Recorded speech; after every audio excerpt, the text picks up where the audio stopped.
ఓం అజ్ఞానతిమిరాంధస్య జ్ఞానాంజనశలాకయా చక్షురున్మిళితం येन తస్మై శ్రీగురవే నమః.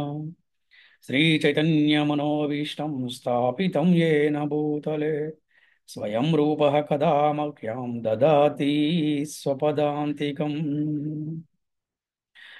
नमो विष्णुपदाय कृष्णप्रेष्ठाय भूतले श्रीमते भक्ति वेदांत स्वामिनिति नामिने नमस्ते सरस्वती देवे गौरवाणी प्रचारिणे निर्विशेष शून्यवादी पाश्चात्यते सतारिणे. जय श्री कृष्ण चैतन्य प्रभु नित्यानंद श्री अद्वैत गदाधर श्रीवासादि गौर भक्त वृंद. हरे कृष्णा कृष्ण कृष्ण हरे हरे हरे राम राम राम हरे. ओम नमो भगवते वासुदेवाय. ॐ नमो भगवते वासुदेवाय। ओम नमो भगवते वासुदेवाय. ॐ नमो भगवते वासुदेवाय। ओम नमो भगवते वासुदेवाय. ॐ नमो भगवते वासुदेवाय। హరే కృష్ణ. భక్తులందరికీ శ్రీకృష్ణ శుభమస్తు. మరి ఈనాటి క్లాస్కి ఇచ్చిన భక్తులందరికీ కూడా ఆత్మీయ ఆహ్వానం పలుకుతున్నాము. హరే కృష్ణ. మరి మనము ఇంతకుముందు డే 5 శ్రీ చైతన్య మహాప్రభు వారి యొక్క బ్రహ్మచర్య జీవనం గురించి మనము ఆ, చెప్పుకున్నాం. ఈ రోజున మనము చైతన్య మహాప్రభు సామూహిక హరినామ సంకీర్తనం ఆయన ఎలాగ ప్రచారం చేశారు, ఆయన హరినామ సంకీర్తన ఎలా చేశారు ఆ, అనే దాని గురించి ఈరోజు మనం చాలా చక్కగా ఆ, చర్చించుకునే ప్రయత్నం చేద్దాం. ఎప్పుడైతే మనం చెప్పుకున్నాము అంటే ఈ మన లాస్ట్ క్లాస్లో చైతన్య మహాప్రభు వారి యొక్క ఆ, మనం చెప్పుకున్నాము ఒక గొప్ప పండితుడు నవదీప్ రావడం జరిగింది. మరి ఆ పండితుడు కాశ్మీర్ పండితుడు. ఆ పండితుడిని అంటే నవదీపానికి ఎందుకు రావడం జరిగిందంటే మరి ఆ రోజుల్లో భారతదేశం మొత్తానికి కూడా నవదీపం అనేది కేంద్రంగా ఉండేది, శాస్త్రపరంగా వైదిక సాంప్రదాయపరంగా. ఆ విధంగా ఈ యొక్క కాశ్మీర్ పండితుడు దేశంలో అనేక చోట్ల ఆయన ఆ, ఈ విధంగా సదస్సులు, అలాగే ఆధ్యాత్మిక చర్చలు ఆ, ఆయన పాల్గొని మరి అలాగే నవదీప్ రావడం జరిగింది. నవదీప్ వచ్చినప్పుడు ఈ కాశ్మీర్ పండితుడితోటి ఎవరు ఈ యొక్క డిబేట్లో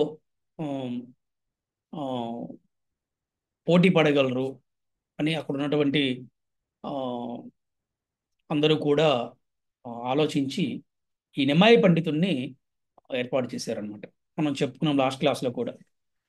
ఎప్పుడైతే వాళ్ళు ఈ సమావేశం ఏర్పాటు చేయక ముందునే ఈ గంగానది ఒడ్డు దగ్గర మరి కాశ్మీర్ పండితుడు నిమాయి పండితుడు అంటే చైతన్య మహాప్రభు కలుసుకోవటం, మరి ఆ కాశ్మీర్ పండితుడు మరి ఆ, ఒక 100 శ్లోకాలు చెప్పడం జరిగింది.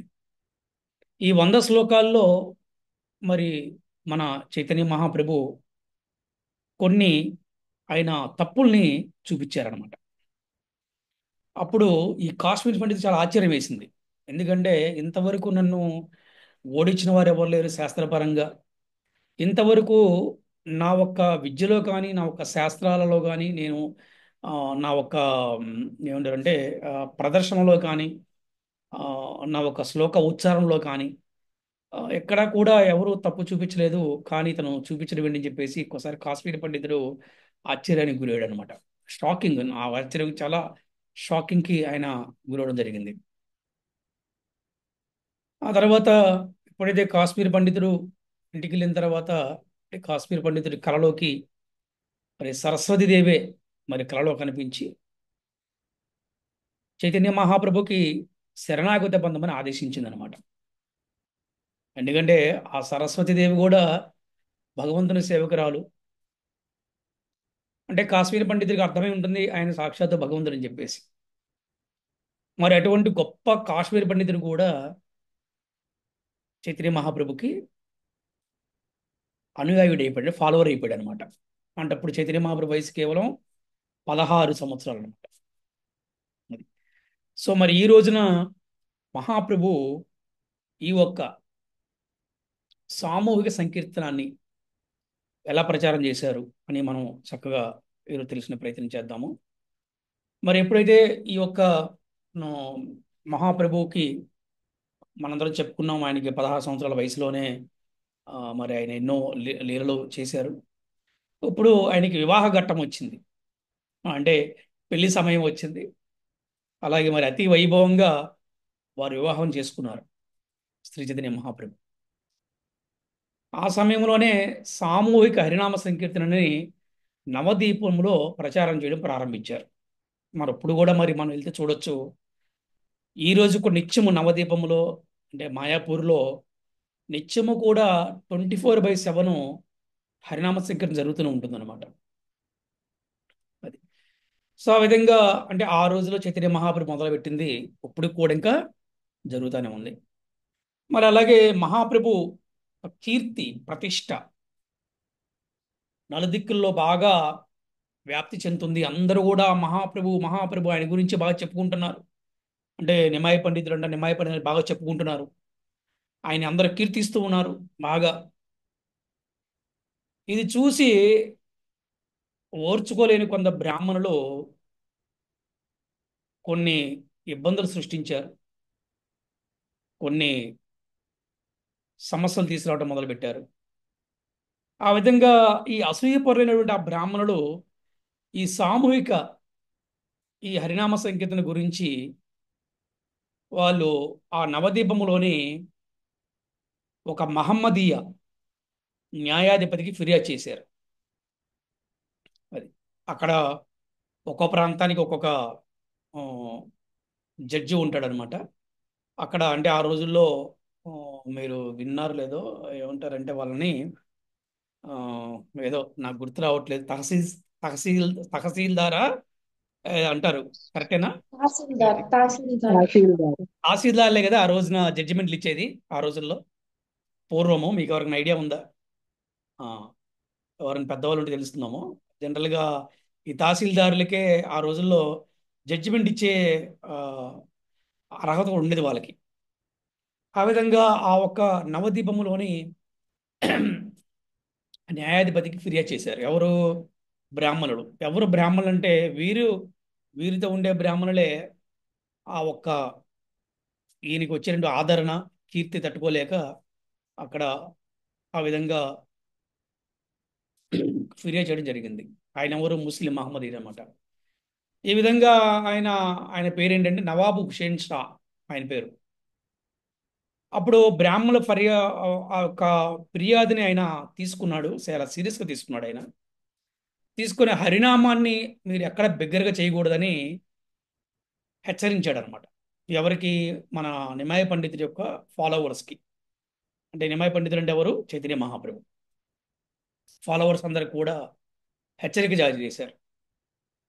అందరూ చైతన్య మహాప్రభు చెప్పారు, మహా ఇలా జరిగింది, ఇలా జరిగింది, మరి ఇలాగా మనం హరినామాన్ని బిగ్గరగా చేయకూడదంట. అంటే బయట ఇక్కడ కూడా మనం హరే కృష్ణ కృష్ణ కృష్ణ హరే హరే, హరే రామ రామ రామ హరే హరే అని బిగ్గరగా చేయకూడదంట అని చెప్పడం జరిగింది.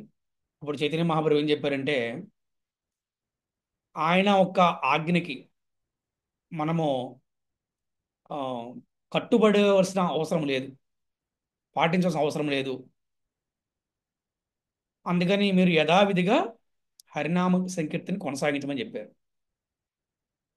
ఆ విషయం తెలిసినటువంటి ఈ కాజీ, అంటే ఎవరైతే ఈ ముస్లిం ఉన్నారో ఆయన ఆ విషయం తెలిసి అనుచరులను పంపించారు. పంపించి ఏం చేశారు, వారి సంకీర్తనను ఆపారు, మృదంగాల్ని బద్దలు కొట్టారు, చాలా ఇబ్బందులు పెట్టారు. అది విన్నారు మహాప్రభు తెలిసింది. అప్పుడు అనుకున్నారు, వారు చేసినటువంటి శాసనాన్ని మనం ఉల్లంఘించాలి. అంటే ఏంటి శాసనం? హరినామాన్ని దగ్గరగా చేయకుండా శాసనం చేశారు, కానీ దాన్ని మనం ఉల్లంఘించాలి. ఎందుకంటే సరి అయిన ప్రయోజనం కోసము శాసనాన్ని ఉల్లంఘించవచ్చు, సరైన ప్రయోజనం కోసం. ఎందుకంటే హరినామ సంకీర్తన చాలా మంచిది, దానివల్ల ప్రజలందరికీ కూడా మేలు జరుగుతుంది, సాక్షాత్ భగవంతుడి యొక్క నామము అనే అనేపాటికి అప్పటి నుంచే చైతన్య మహాప్రభు చాలా సీరియస్గా తీసుకున్నారు. ఇప్పుడు ఏం చేశారు, చైతన్య మహాప్రభు పిలుపునిచ్చారు అందరికి కూడా. ఆయన యొక్క ఆ నవద్వీప మండలంలో ఉన్నటువంటి ప్రజలందరికీ, చుట్టుపక్కల ప్రాంతాల అందరికి కూడా ఆయన ఒక పిలుపునిచ్చారు. అందరూ కూడా ర్యాలీతో రమ్మన్నారనమాట.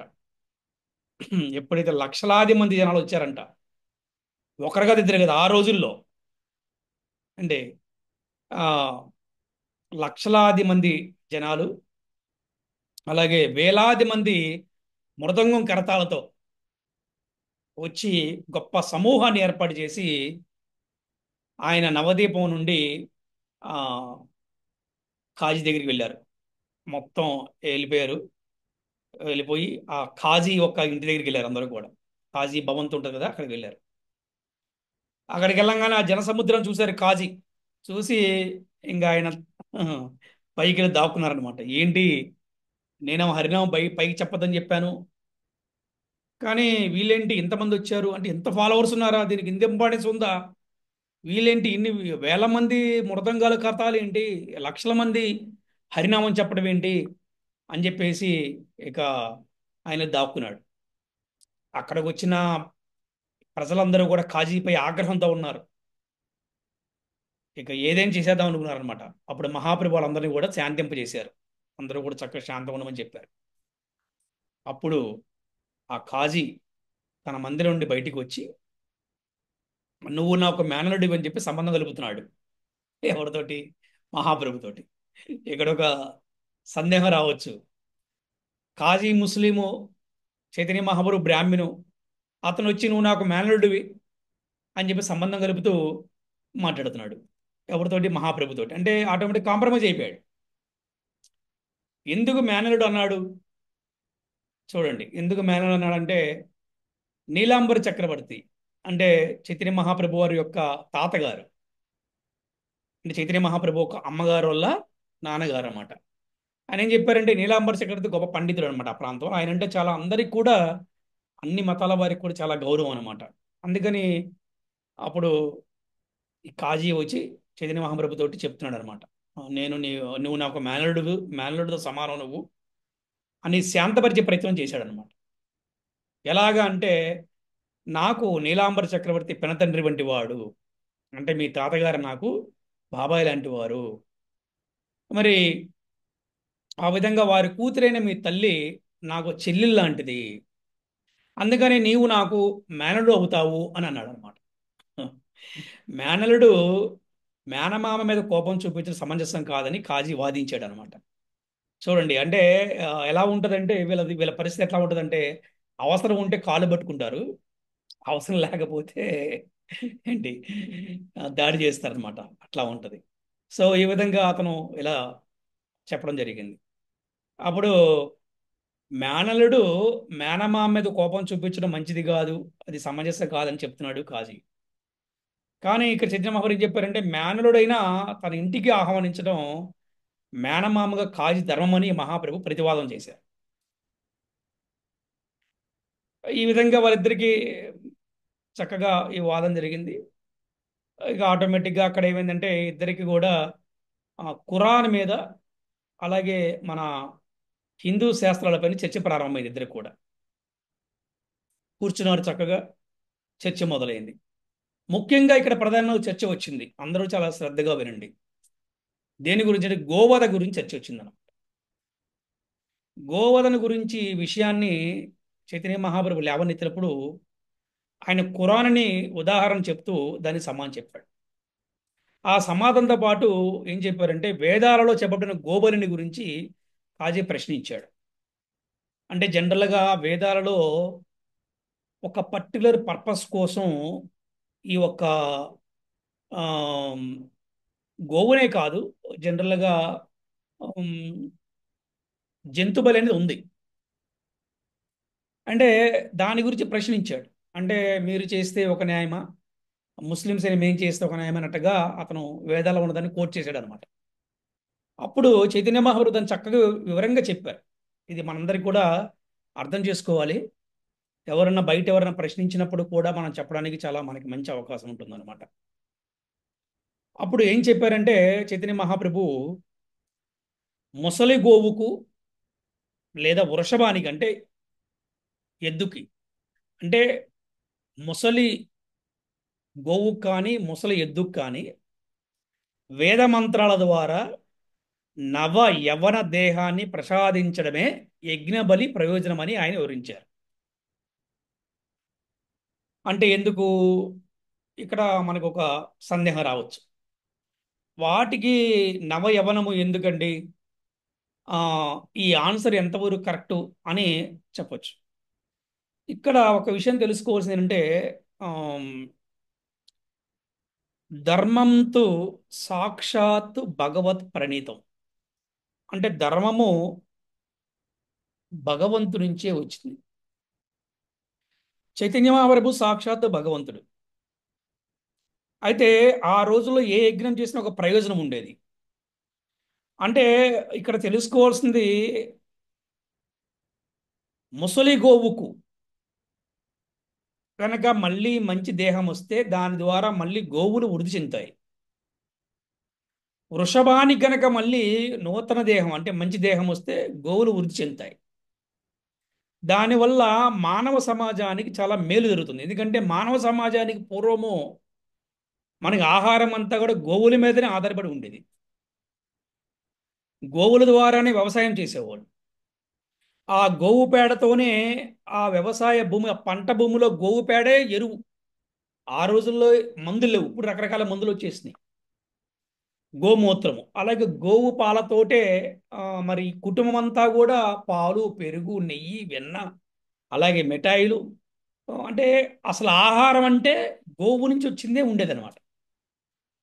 అందుకని గోవులు అనేది మానవాళికి చాలా అవసరం. అందుకని ఆ రోజుల్లో, అంటే ఇది ఒక్కటే కారణం కాదండి, అంటే ఈ అంటే ఒక చిన్న ఎగ్జాంపుల్ చెప్పారు చైతన్య మహాప్రభు ఇక్కడ. అశ్వమేధ యాగం అంటారు. అంటే ఇక్కడ ఆ యజ్ఞంలో కూడా గమనించాల్సిన విషయం ఏంటంటే గోవును కానీ లేకపోతే ఇంకొక జంతువును కానీ బలవంతంగా ఎవరు బలి చేసేవారు కాదు. మీకు ఒక చిన్న ఎగ్జాంపుల్ చెప్తాను మీకు. ఆ, మనం చూస్తేనే వినాయకుడికి ఏనుగు తల వచ్చింది, కరెక్టేనా? చెప్పండి, కరెక్టే గురుజీ. గుర్తుంది కదా? ఎస్. గుర్తుంది గురుజీ. సో ఈ వినాయకుడికి ఏనుగు తల తీసుకురావడం కోసము శివుడు చెప్తాడు. అంటే ఉత్తర దిక్కున్నటువంటి ఒక ఏనుగుని ఆ ఆ, ఏమంటారు, గజం, ఏమంటారు, ఆ గజేంద్రుడ, గజేంద్రుడు. గజేంద్రుడు గురూజీ. ఆ, గజేంద్రుడు అక్కడ ఉత్తర దిక్కున ఆ, ఉత్తర వైపున తలకాయ పెట్టి ఉన్నటువంటి ఆ గజేంద్రుడి దగ్గరికి వెళ్ళి ఆ గజేంద్రుడు తల తీసుకొని రండి అంటాడు. ఇంకో మాట చెప్తాడు, తనని తనని పర్మిషన్ తీసుకోండి, తను ఒప్పుకుని తీసుకొని రమ్మని చెప్తాడు, వెళ్ళి నరుకొని వచ్చామని చెప్పలేదు. Note this point. అప్పుడు వీళ్ళు వెళ్ళి అడుగుతారు, అమ్మా ఇలాగా శివుడు పంపించాడు, మరి ఇలాగా ఇలాగా వినాయకుడికి కావాలి అంటే ఆ గజేంద్రుడు ఏం చెప్తాడంటే, అబ్బా ఇంత పెద్ద లోక కళ్యాణానికి నా తల అవసరమైతే నాకు అంతగానే భాగ్యం ఉందని చెప్తాడు అనమాట. సో అట్లాగా ఆ రోజుల్లో వాటికి వివరంగా చెప్పి వాటికి ఇష్టపూర్వకంగా వాటిని యజ్ఞాల్లో వాడేవారు. ఇది హింస కింద రాదు. కానీ ఇప్పుడు ఏం చేస్తున్నారు, బలవంతంగా వాటిని చంపి తింటున్నారు. అంటే ఇటువంటి అవగాహన లేక మీకు వేదాల్లో ఉంది కదా, మీరు వేదాల్లో జంతుబలి ఉంది కదా, మీరు చేస్తే ఒకటి, మీరు చేస్తే తప్పు, మీరు చేస్తే ఒప్పు, మేము చేస్తే తప్ప అని వాదించేవారు ఉన్నారు. ఇది కాకుండా హిందూ సాంప్రదాయంలో హిందువులు కూడా వాదించేవారు ఉన్నారు ఇప్పుడు కూడా. ఏంటి మాంసాహారం తింటే తప్పు అంటారు ఏంటండి, మాంసాహారం గురించి వేదాల్లో ప్రస్తావించబడ్డారు కదా అంటే, ఇక్కడ మనం తెలుసుకోవాల్సింది ఏంటంటే ఈ కలియుగంలో ముఖ్యంగా తెలుసుకోవాల్సిన విషయం అంటే, ఈ కలియుగంలో జంతు బలిని నిషేధించారు. అలాగే యజ్ఞాలు కూడా నిషేధించారు. గుర్తుపెట్టుకోవాలి. ఎందుకు యజ్ఞాలు నిషేధించారంటే ఈ కలియుగంలో సంపూర్ణమైన యజ్ఞాలు చేసే బ్రాహ్మణులు ఉండరు అని సాక్షాత్ ఎవరు చెప్పారు? భగవంతుడు చెప్పాడు. ఎందుకు అంటే ఈ కలియుగము కలహాల యుగము. ఈ కలియుగంలో శుభలక్షణాలను హరిస్తూ ఉంటుంది. అయితే మీరందరికీ ఒక ప్రశ్న రావచ్చు, మీరు కూడా యజ్ఞాలు చేస్తున్నారు కదా ప్రభు అని. ఎస్, మనం చేసే యజ్ఞం ఏంటంటే హరినామ సంకీర్తన యజ్ఞము. చైతన్య మహాప్రభు చెప్పారు, హరినామ సంకీర్తన యజ్ఞమే మనకి ప్రధానమైనది, మనకి అదే ప్రామాణికం కలియుగని చెప్పారు. అయితే మనం అందుకని ఏం చేస్తామంటే, మనం చేసే యజ్ఞం యొక్క ముఖ్య ఉద్దేశం ఏంటంటే అందరికీ హరినామ సంకీర్తన ప్రచారం చేయడం కోసం, అందరినీ భక్తులు చేయడం కోసం, అందరినీ కూడా భగవంతుని వైపున తీసుకెళ్ళడం కోసం చేసే ప్రయత్నం కోసం మనం యజ్ఞం చేస్తాం. బయట వారు చేసే యజ్ఞాలకి మనం చేసే యజ్ఞానికి తేడాదనమాట. అందుకని ఈ కలియుగంలో అటువంటి యజ్ఞాలని చేయకూడదని చెప్పడం జరిగింది. ఎందుకంటే there is no qualified brahmanas in Kaliyuga. అలాగే మనము వాడేటటువంటి ద్రవ్యాలు ఏవైతే ఉన్నాయో యజ్ఞంలో అవి కూడా పవిత్రంగా ఉంటాయని చెప్పలేము. అందుకని ఈ కలియుగంలో హరినామ సంకీర్తన యజ్ఞం అనేది చాలా ముఖ్యమైనది. అందుకని మనం ఏం చేస్తాం, ఇక్కడ మనం యజ్ఞం చేసినప్పుడు కూడా యజ్ఞానికి ముందు సంకీర్తన చేస్తాం, యజ్ఞం తర్వాత కూడా సంకీర్తన చేస్తాం. అంటే ఉద్దేశం ఏంటంటే సర్వం శ్రీకృష్ణ ప్రీత్యర్థం. కానీ ఈ కొంతమంది చేసేటటువంటి యజ్ఞాలలో వారికి ఒక ప్రత్యేకమైన కోరిక కోసం, ఒక ప్రత్యేకమైన సమస్యని వారు, ప్రత్యేక కష్టాన్ని వారు పోగొట్టుకోవడం కోసం చేస్తూ ఉంటారనమాట. ఆ విధంగా ఎప్పుడైతే ఈ కాజీకి, చైతన్య మహాప్రభుకి ఈ యొక్క వాదన జరిగిందో, ఈ వాదనలో చైతన్య మహాప్రభు చాలా క్లియర్గా చెప్పారు ఏంటంటే వేదాల్లో చెప్పబడిన ఒక బలి నిజానికి గోవధ కాదు అని చెప్పారనమాట. అంటే ఇది గోవధ కాదు. ఎప్పుడు గోవధ అవుతుంది? నువ్వు బలవంతంగా గోవును చంపి నువ్వు తిని దాన్ని ఎక్స్పోర్ట్ చేస్తే అది గోవధ అవుతుంది. కానీ ఇక్కడ ఏం జరుగుతుందంటే యజ్ఞంలో ఒక ప్రయోజనం కోసం, లోక కళ్యాణం కోసం, ఒక పర్పస్ కోసం చేసేటువంటి ఒక ఆ, దానిని ఎవరు కూడా దాన్ని ఆ, గోవధ అనరనమాట. అంటే గోవు గురించి చైతన్య మహాప్రభు కూడా మనకి ఎంత చక్కని ఇంపార్టెన్స్ ఇచ్చారో చూడండి. అలాగే ఆ, ఉంటుందన్నమాట. నమో బ్రహ్మణ్య దేవాయ గో బ్రాహ్మణ హితాయ చ జగత్ హితాయ కృష్ణాయ గోవిందాయ నమో నమః అన్నారు. అంటే భగవంతుడికి నమో బ్రహ్మణ్య దేవాయ అంటే బ్రాహ్మణులు, గో బ్రాహ్మణ హితాయ చ అంటే భగవంతుడు బ్రాహ్మణులకి, గోవులకి, అలాగే జగత్హితాయ కృష్ణాయ ఈ జగత్త మొత్తానికి కూడా ఆయన హితాయ అంటే హితాన్ని కూర్చేవాడు, మేలు చేసేవాడు అనమాట. అటువంటి వాడే గోవిందుడు అని చెప్పి చెప్పడం జరిగింది. ఇక్కడ ఒక ప్రశ్న రావచ్చు, ఎందుకండి ఆ బ్రాహ్మణులు గోవుల గురించి ఫస్ట్ ప్రస్తావించారు అంటే కరెక్టే. ఎందుకంటే బ్రాహ్మణులు కానీ గోవులు కానీ ఎవరికి హాని చేయరు. ఇది గుర్తుపెట్టుకో.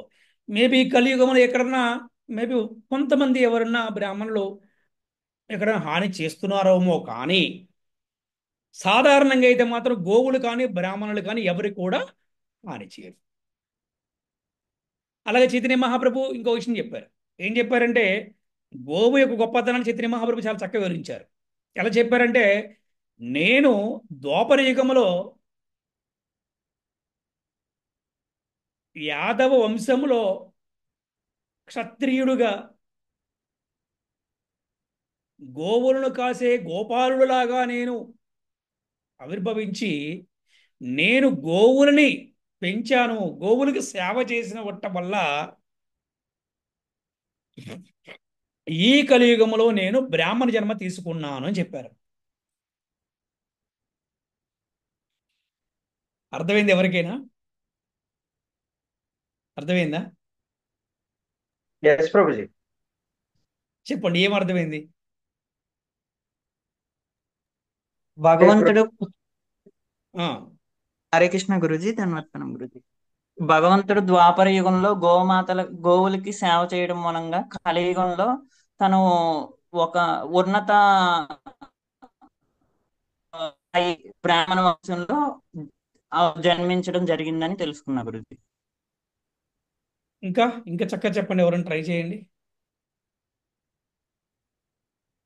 ఎస్ ప్రభుజీ. అంటే ఇప్పుడు మనము ఎటువంటి కర్మలు చేస్తామో అటువంటి ఫలితాలను మనం పొందుతాం కాబట్టి ఆ గోసేవ గోవిందుడి సేవ ఉన్నతమైనవి కాబట్టి ఆ కిందటి జన్మలో చైతన్య మహాప్రభు చెప్పినట్టు అతను గోసేవకి అత్యంత ప్రాధాన్యత ఇచ్చాడు కాబట్టి ఈ తదుపరి జన్మలో ఉన్నతమైన బ్రాహ్మణ కుటుంబంలో ఉన్నతమైన లక్షణాల్లో హరినామాన్ని ప్రచారం చేసే జన్మని స్వీకరించాడు. హరివో, చూసారా? అంటే ఇక్కడ మనకేం తెలుసుకోవాలి? సాక్షాత్తు భగవంతుడే గోవులకు సేవ చేసి క్షత్రియుడి నుంచి బ్రాహ్మణుడిగా ఉద్భవించారు. అంటే ఇట్స్ అ ప్రమోషన్, గుర్తుపెట్టుకోవాలి. అంటే ఉన్నతమైన జన్మ ఏమంటే బ్రాహ్మణ జన్మ. అంటే బ్రాహ్మణ, క్షత్రియ, వైశ్య, శూద్ర. అంటే సాక్షాత్తు భగవంతుడే ద్వాపర యుగంలో యాదవ క్షత్రియుడిగా ఆవిర్భవించి ఆయన గోవులకి సేవ చేసి మళ్ళీ ఈ కలియుగంలో ఆయన బ్రాహ్మణుడిగా ఆవిర్భవించి నేను బ్రాహ్మణుడిగా ఆవిర్భవించాను అని చెప్తున్నాడు. అంటే ఇక్కడ మనందరం ఏం తెలుసుకోవాలంటే ఎవరు ఏ కులంలో పుట్టినా కూడా గోవులకి సేవ చేయటం వల్ల వారు ప్రతి ఒక్కరు కూడా ఉన్నతమైనటువంటి స్థాయికి వస్తారు అని చైతన్య మహాప్రభు వారి యొక్క ఉద్దేశం ఇక్కడ. అందుకని ప్రతి ఒక్కరు కూడా గోవులకి సేవ చేయాలి అని శ్రీకృష్ణ భగవానుడు సేవ చేసి ఆచరించి చూపించారు. అలాగే ఈ కలియుగంలో కూడా చైతన్య మహాప్రభు సేవ చేసి ఆచరించి చూపిస్తున్నారు. దయానిధి కూడా చేస్తూనే ఉన్నాడు, మిమ్మల్ని అందరినీ కూడా చేయమని చెప్తూనే ఉన్నారన్నమాట. సో ఆ విధంగా కాజీకి ఆయన చాలా చక్కగా వివరించడం జరిగింది. అప్పుడు ఎప్పుడైతే ఈ విధంగా చెప్పగానే ఆ ఆయన ఎప్పుడైతే ఇంకా ఒకటే అనుకున్నాడు,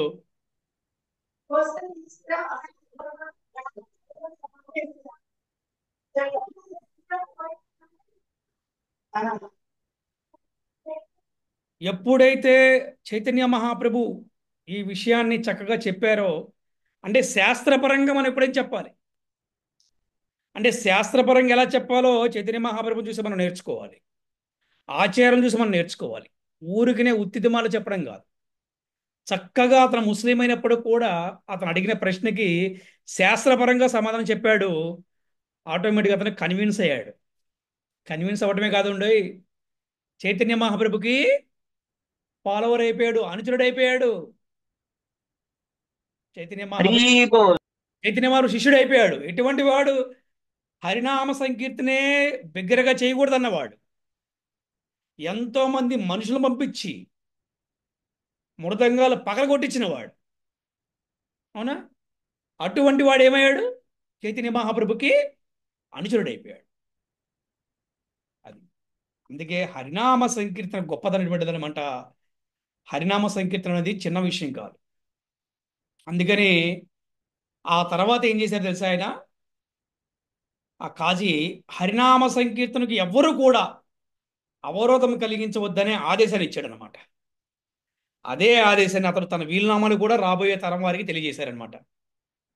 ఏమని? మీరు ఎప్పటికీ కూడా భవిష్యత్తులో కూడా హరినామ సంకీర్తనకి ఎటువంటి అడ్డు చెప్పకూడదు అని ఆయన వీలునామా రాశారు.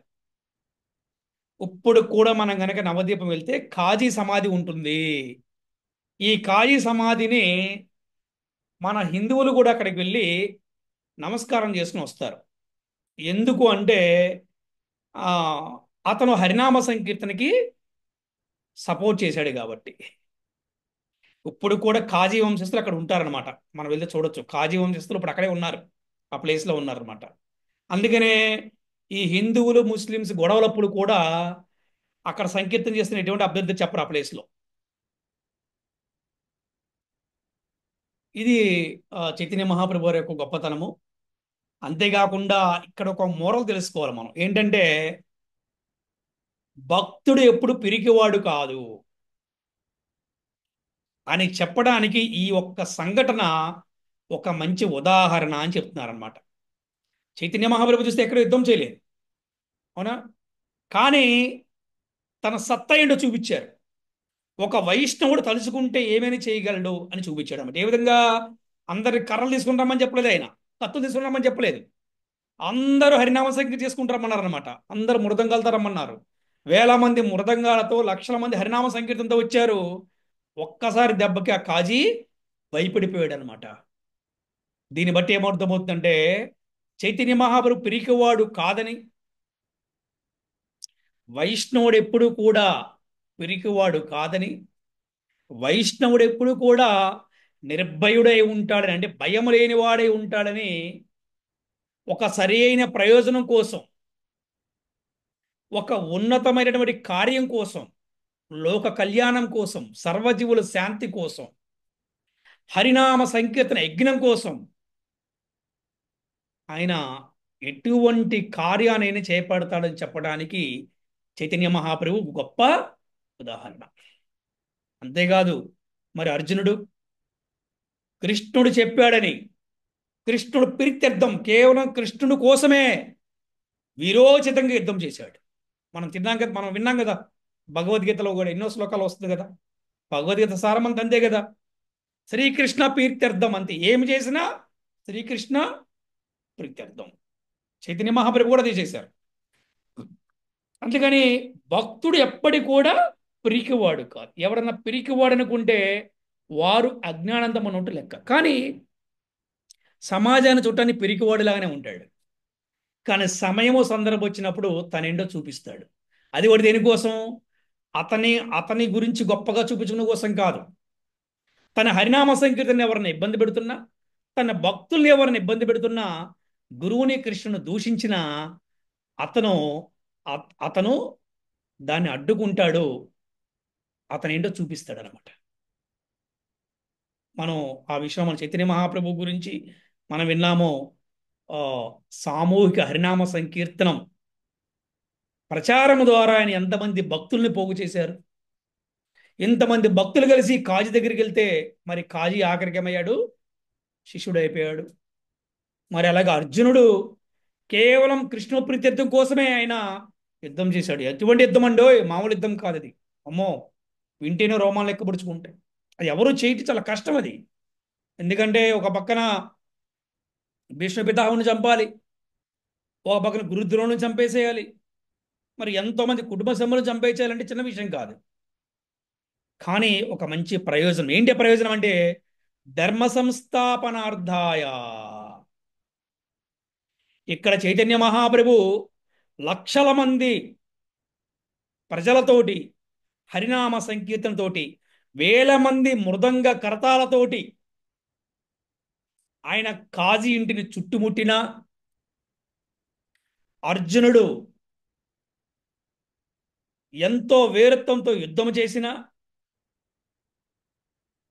శ్రీకృష్ణుని ప్రీత్యర్థమే. అయితే ఇక్కడ అదేనండి, కృష్ణుని ప్రీత్యర్థం కోసం యుద్ధం అవసరమా అంటే ఎస్.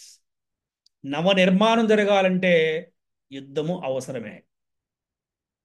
కృష్ణుడు చెప్తాడు మనకి భగవద్గీతలో, మహాభారతం నవ నిర్మాణం జరగాలి అంటే కారణం ఏంటంటే ధర్మ సంస్థాపనార్థాయ, ధర్మాన్ని పునఃస్థాపించడం కోసం చైతన్య మహాప్రభు అంతమంది ఫాలోవర్స్ని ఆయన కలుపుకొని హరినామ సంకీర్తనతో వెళ్ళారు. అది కూడా ధర్మ సంస్థాపనార్థాయే. అర్జునుడు యుద్ధం చేసిన ధర్మ సంస్థాపనార్థాయే. చైతన్య మహాప్రభు హరినామ సంకీర్తన ప్రచారం చేసినా కూడా ధర్మ సంస్థాపనార్థాయే. ఈ రోజున ప్రపంచం మొత్తం మన భక్తులందరూ కూడా హరినామ సంకీర్తన ప్రచారం చేస్తున్నా కూడా ధర్మ సంస్థాపనార్థాయే. అలాగే శ్రీకృష్ణుని ప్రీత్యర్థం కోసం చేస్తూ ఉంటారనమాట. అంటే ఇంకో ఎగ్జాంపుల్ చూడండి. రామభక్తుడైన ఆంజనేయుడు ఏం చేశాడండి? రావణుడికి బుద్ధి చెప్పాడు. ఎవరి కోసం చేశాడు? భగవంతుని ప్రీత్యర్థం, రాముడి యొక్క ప్రీత్యర్థం. అంటే భగవంతుడికి అన్ని విధాలుగా ప్రీతిని చేకూర్చడమే వైష్ణవ సాంప్రదాయం యొక్క నియమం అని చెప్పారు, కనుకరించారు చైతన్య మహాప్రభు ఇందులో మనకి. ఏంటంటే శ్రీకృష్ణునికి అన్ని విధాలుగా ప్రీతిని చేకూర్చడమే వైష్ణవ సాంప్రదాయం యొక్క నియమము. ఇంకంతే. ఏమి చేసినా సర్వం శ్రీకృష్ణ ప్రీత్యర్థం. విగ్రహారాధన ఎందుకు చేయాలండి? శ్రీకృష్ణ ప్రీత్యర్థం. ఇంతమంది భక్తులకి, ఇంతమంది మానవులకి ఎందుకు ప్రసాద వితరణ చేయాలండి? శ్రీకృష్ణ ప్రీత్యర్థం. ఎందుకు నగర సంకీర్తన చేయాలండి? శ్రీకృష్ణ ప్రీత్యర్థం. ఎందుకు యజ్ఞం చేయాలండి? శ్రీకృష్ణ ప్రీత్యర్థం. ఎందుకు మందిరాలు కట్టాలండి? శ్రీకృష్ణ ప్రీత్యర్థం. ఎందుకు భగవద్గీత భాగవతము ప్రచారం చేయాలండి? శ్రీకృష్ణుని ప్రీత్యర్థం. అందుకని నిరంతరం ఎవరైతే కృష్ణుణ్ణి సంతోషపెట్టే పని చేస్తారో వారికి ఎప్పుడు సంతోషం ఉంటూనే ఉంటుంది. ఎప్పుడైతే కృష్ణుడిని ఆనందంగా ఉంచడం కోసం ప్రయత్నిస్తారో వారు కూడా ఎప్పుడు ఆనందంగానే ఉంటారు. కృష్ణుడే కాదండి, కృష్ణ భక్తుల్ని కూడా. అందుకని వైష్ణవుడు సహజంగా అహింసాపరుడు. వైష్ణవుడు హింస చేయడు, చేయలేడు కూడా. శాంతంగా ఉంటాడు. భగవద్గుణాలని కలిగిన వాడు. ఏంటి భగవంతుడి గుణాలంటే? బా నాకు భగవద్గుణాలంటే కుచేలుడు గుర్తుకొస్తున్నాడు. మీకు మీకు ఎవరికైనా మంచి ప్రశ్న, మీకు ఎవరైనా గుర్తుందని చెప్తారా? శ్రీకృష్ణ భగవానుడిని కుచేలుడు కలుసుకున్నప్పుడు శ్రీకృష్ణ భగవానుడు కుచేలుడిని ఏదైనా వరం కోరుకోమన్నాడు. నాకేం వరాలు వద్దు అన్నాడు. కాదు కాదు, నువ్వు కోరుకోమన్నాడు. అప్పుడు కుచేలుడు ఏ వరం కోరుకున్నాడు ఎవరైనా చెప్పగలుగుతారా? నీ సేవకు దూరం చేయకు అన్నారు ప్రభుజీ. ఇంకా ఎవరైనా ట్రై చేయండి. నిరంతరం నిన్ను మర్చిపోకుండా ఉండాలి. ఇంకా ఎవరైనా ట్రై నువ్వు చేయండి. నాయం నువ్వు నాయందే ఉన్నావు కాబట్టి నాకు కోరికలు ఏమీ లేవు అని. కోరికలు లేవు, కానీ వరం కోరుకోమని. కోరిక వేరు, వరం వేరు. ఆ, ఎవరైనా చెప్పగలరు కదా?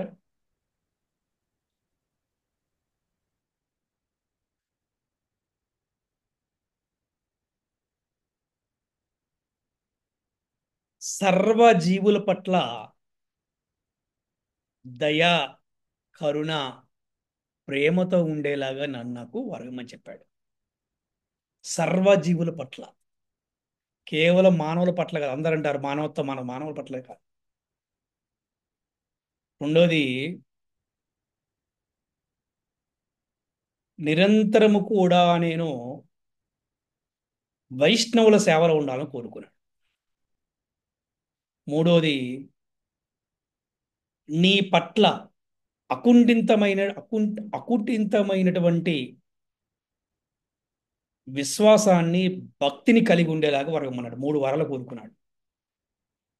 ఎవరైనా రిపీట్ చేయండి.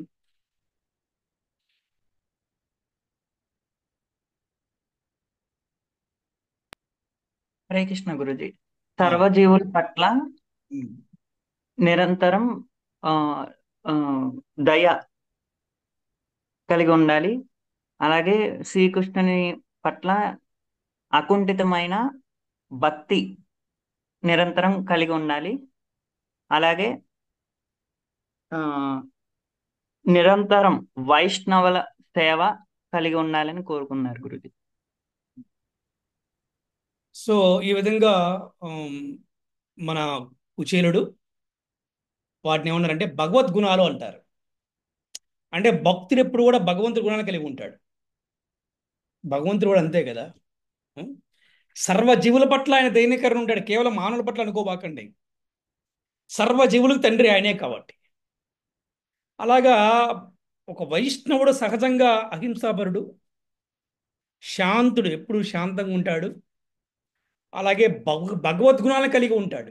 అంటే భగవంతుడి గుణాలను, అంటే తండ్రి గుణాలు సంతానానికి ఎలా వస్తాయో భగవంతుడి గుణాలు భక్తులకు ఉంటాయంట. అయినప్పటికీ కూడా ఎవరైనా సమాజంలో భక్తులు కానివారు భగవంతుని కానీ భక్తుని కానీ నిందిస్తే వారు ఏమాత్రం కూడా సహించరంట. గుర్తుపెట్టుకోవాలి. అవసరమైతే వారు యుద్ధం కూడా చేస్తారు. అది తప్పు కాదు. అది ఈ విధంగా చైతన్య మహాప్రభు ఎంతో చక్కగా ఈ హరినామ సంకీర్తన ఉద్యమాన్ని బాగా ప్రచారం చేశారు. సామూహిక హరినామ సంకీర్తనం. అందుకే చూడండి, మనం ఇప్పుడు నిరంతరం కూడా అందరం కలిసి సంకీర్తన చేస్తూ ఉన్నామని చెప్తూ ఉంటాం అనమాట. హరే కృష్ణ హరే కృష్ణ కృష్ణ కృష్ణ హరే హరే, హరే రామ రామ రామ హరే హరే. వాంఛాకల్పతరుభ్యశ్చ కృపా సింధుభ్యో చ పతితానాం పావనేభ్యో వైష్ణవేభ్యో నమో. హరే కృష్ణ. సో మీకు ఎవరికైనా ప్రశ్న ఉంటే అడగవచ్చు. అలాగే ఈరోజు ఆ, చెప్పుకున్న క్లాస్ ద్వారా మీరు ఏం తెలుసుకున్నారో కూడా మీరు తెలియజేయవచ్చు. హరే కృష్ణ. చక్కగా చెప్పారు ప్రభు. ఈరోజు మీరు చెప్పిన క్లాస్లో 2-3 పాయింట్లు నేను మరలా తిరిగి చెప్పడానికి ప్రయత్నిస్తాను ప్రభుజీ. మొట్టమొదటిగా జ యజ్ఞాలు అవి జరిగేటప్పుడు జంతు బలుల గురించి ప్రస్తావించారు. ఏ విధంగా అయితే ప్రతి విషయంలో మంచి చెడు చీకటి వెలుగులు ఉంటాయో, ఈ బలుల విషయంలో కూడా ప్రభు శాస్త్రాల ప్రకారము సాత్వికమైన బలులు కూడా ఉండేవి. పురాతన కాలంలో 90% పైగా అవే జరిగాయి ప్రభుజీ, హింస లేకుండా. అవును. ఆ యజ్ఞం జరిగేటప్పుడు ఆ యజ్ఞ మంత్రాల ఉచ్చారణకి, ఆ బ్రాహ్మణుల యొక్క పవిత్రతకి, ఆ చుట్టుపక్కల పరిసరాల్లో ఉన్న జంతువులు వాటికి ఆకర్షితమై ప్రభుజీ, ఆ అవును. యజ్ఞం చివరిలో ఆ అగ్నిలో వాటంతటా అవే వచ్చి ఆ అగ్నిలో ప్రవేశించి వారి అందరి ముందే మానవ దేహాన్ని పొందేవి ప్రభుజీ. దాన్ని బలి అనేవాళ్ళు. ఇప్పుడు అంత బ్రాహ్మణులు, అంత జ్ఞానం ఉన్న బ్రాహ్మణులు కానీ, అంత పరిపూర్ణంగా యజ్ఞం చేసే పరివారం కానీ లేరు ప్రజెంట్. సో అవును. కాబట్టి ఆటోమేటిక్గా ఇప్పుడు అది ఏమైపోయిందంటే జీవహింసగా మారిపోయి ఉగ్ర పూజల వైపు మళ్ళింది ప్రభుజీ. అవును. అది బాగా వివరించారు. ఇంకొకటి ప్రభుజీ, ఆ మీరు చెప్పింది, ఆ మనము ప్రతి పనికి ఆ ఖచ్చితంగా ఆ ఫలితం ఉంటుంది. అదేవిధంగా స్వయంగా భగవంతుడే గోసేవకి ఎంత ప్రాముఖ్యత ఇచ్చాడో ఆ, ఇందాక మీరు వివరించారు ప్రభుజీ.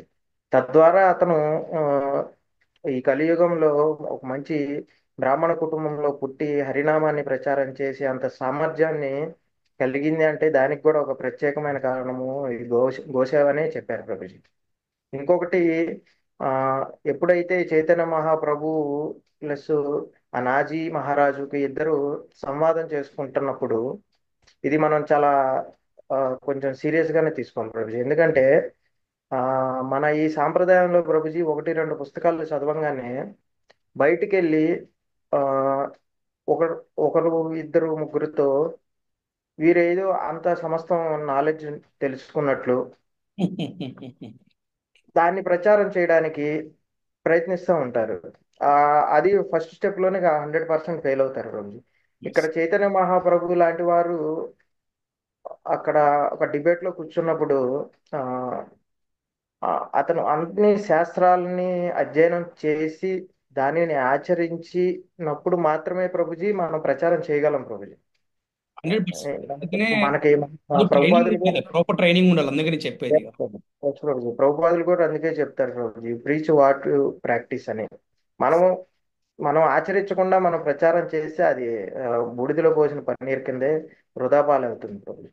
కాబట్టి కంపల్సరీగా ఈ వైదిక విజ్ఞానంలో ఆచార్యులు వారి వారి జీవితాన్ని త్యాగం చేసి మనకి జీవితాన్ని అత్యంత సుఖమయంగా ఉంచడానికి మనకు కొన్ని నిర్దేశాలు ఇచ్చారు. వాటిని కూడా మనం అనుకరించకపోతే ఇప్పటికి కూడా మేల్కొని ఈ అద్భుతమైన అవకాశాన్ని వృధా చేసుకున్నట్లే అని నా అభిప్రాయం. హరే కృష్ణ. హరి బోల్ ప్రభు, చాలా బాగా చెప్పారు ప్రహ్లాద్ ప్రభు. Hare Krishna, thank you. ఏంటంటే చైతన్య నిమాయి పండిత్ అనే అతను అందరూ మంచిగా చెప్పుకునే రోజుల్లో కొంతమంది బ్రాహ్మణులకి అది నచ్చలేదు. అప్పుడు బ్రాహ్మణులు ఏం చేశారంటే కంప్లైంట్ ఇచ్చారు, హరినామం చేస్తున్నాడు అలా వద్దు అని. అప్పుడు ఆ న్యాయవాది కంప్లైంట్ తీసుకొని హరినామం బిగ్గరగా చెయ్యొద్దు అని చెప్పారు. కానీ చైతన్య మహాప్రభు ఆపలేదు. సరైన ప్రయోజనం కోసం శాసనాన్నైనా ఉల్లంఘించవచ్చు అని చెప్పి హరినామాన్ని ప్రచారం చేస్తూనే ఉన్నారు. హిందూ శాస్త్రాల మీద చర్చ వచ్చింది. వేదాలలో గోవుల గురించి ఖాదీ చెప్పాడు, దాని గురించి ప్రశ్నించారు. అప్పుడు ఆ అప్పుడు చైతన్య మహాప్రభు చెప్పింది ఏంటంటే ముసలి గోవు కానీ ముసలి ఎద్దుకు కానీ నవ యవ్వనం ప్రసాదించడానికి మేము ఇలా చేస్తామని చెప్పారు. అంతేనా ప్రభుజీ, కరెక్టేనా? కానీ వైష్ణవుల్లో గోవులను బలవంతంగా బలి ఇచ్చేవారు కాదు. ఎగ్జాంపుల్ వినాయకుడు పెట్టిన ఏనుగు తలే అది. అందరూ భక్తులను చేయడం కోసం అందరూ భక్తులు చేయడం కోసమే మనం యజ్ఞాలు చేస్తాం.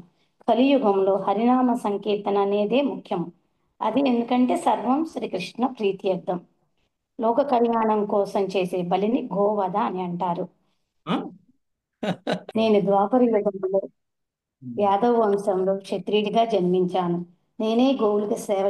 స్వయంగా నేనే సేవ చేశాను. కాబట్టి ఈ కలియుగంలో బ్రాహ్మణ జన్మ తీసుకున్నాను. సాక్షాత్ భగవంతుడే గోవులకు సేవ చేసి మరలా కలియుగంలో బ్రాహ్మణుడిగా జన్మించాడు. గోవు సేవ చేయటం వలన ఉత్తమమైన జన్మ లభిస్తుంది అని శాస్త్రపరంగా సమాధానం చెప్పారు. ముస్లిం అనే అతను చైతన్య మహాప్రభుకి ఇలా సమాధానం చెప్పడం వల్ల శిష్యుడిగా కూడా మారారు. కాబట్టి హరినామ సంకీర్తన అనేది చిన్నది కాదు. అప్పుడు దీనిని ఎవరూ హరినామానికి అనేది అడ్డు చెప్పకూడదనే అని విలునామాలో కూడా రాశారు. ఈ కాది అనే సమాధి మాయాపూర్లో సమాధి ఉన్నది మనం చూడవచ్చు. హరినామం గురించి ఆయన మంచిగా సపోర్ట్ ఇచ్చారు. భక్తుడు ఎప్పుడూ పిరికివాడు కాదు. ఒక్క వైష్ణవుడు తలుచుకుంటే ఏమైనా చేయగలడు అని చైతన్య మహాప్రభు నిరూపించారు. ఒక ఉన్నతమైన కార్యం కోసం, హరినామ సంకీర్తన కోసం ఎటువంటి కార్యాన్నైనా చేయగలరు. ఎగ్జాంపుల్ అర్జునుడు కూడా కేవలం కృష్ణుని ప్రీత్యర్థం కోసం, మంచి ప్రయోజనం కోసం యుద్ధం చేశారు. నవనిర్మాణం జరగాలంటే యుద్ధం జరగాల్సిందేను. ఓకే ప్రభుజీ, ఇప్పుడు కుచేలుడి గురించి చెప్పారు. అవి మంచి గుణాలు, అవి నోట్ చేసుకుని. వైష్ణవుడు అనేవారు శాంతపరుడు, భగవంతుని గుణాలు కలిగి ఉంటాడు. కుచేలుడు ఇలా ఏమని అడిగారు వరం అంటే, కృష్ణుణ్ణి సర్వజీవుల పట్ల దయ, కరుణ, జాలి ఉండేటట్లు అనుగ్రహించమన్నారు. మరియు అకుంఠిత సేవా భక్తి కలిగి ఉండాలి. నిరంతరం వైష్ణవ సేవ ఉండాలి అని కోరుకున్నాడు. వీటినే భగవద్గుణాలని కూడా అంటారు. నేను తెలుసుకుని ప్రభుజీ ఇది. హరే కృష్ణ ప్రభుజీ, తప్పులుంటే మన్నించండి ప్రభుజీ. పర్వాలేదు మాతాజీ, బాగా చెప్పారు. హరే కృష్ణ. హరే కృష్ణ హరే కృష్ణ కృష్ణ కృష్ణ హరే హరే, హరే రామ హరే రామ, హరే కృష్ణ హరే కృష్ణ కృష్ణ కృష్ణ హరే హరే, హరే రామ హరే రామ రామ రామ హరే హరే. హరే కృష్ణ హరే కృష్ణ కృష్ణ కృష్ణ హరే హరే, హరే రామ రామ రామ హరే హరే.